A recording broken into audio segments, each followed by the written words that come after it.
আজ শনিবার রাহুল গান্ধীর মুখে সাভারকর প্রসঙ্গ। লোকসভায় সংবিধান নিয়ে আলোচনা করতে গিয়ে বিরোধী দলনেতা রাহুল গান্ধী সংবিধান নিয়ে সাভারকরের মন্তব্য তুলে ধরলেন। একই সঙ্গে আদানি ইস্যু, কৃষক আন্দোলন নিয়েও কেন্দ্রীয় সরকারকে আক্রমণ করেন।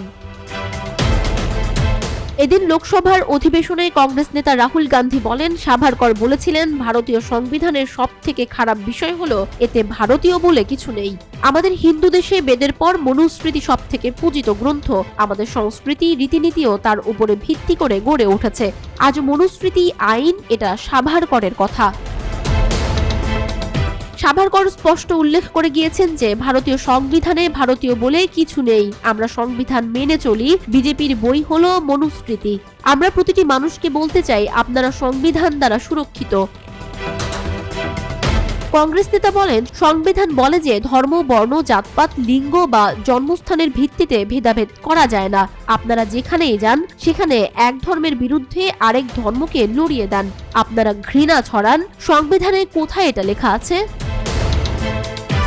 এরপরে ইন্ডিয়া জোটের প্রসঙ্গ টেনে রাহুল বলেন, সংবিধানকে রক্ষা করারই ইন্ডিয়া জোটের চিন্তাধারা। আম্বেদকরজি বলেছেন, যদি রাজনৈতিক সমতা থাকে কিন্তু সামাজিক ও অর্থনৈতিক সমতা না থাকে তবে রাজনৈতিক সমতাও নষ্ট হয়ে যাবে। আজ রাজনৈতিক সমতা শেষ হয়ে গিয়েছে। দেশের সমস্ত প্রতিষ্ঠান দখল করে নেওয়া হয়েছে। কোনো সামাজিক সমতা নেই। সেই কারণেই আমাদের পরবর্তী পদক্ষেপ হবে জাতভিত্তিক জনশুমারি।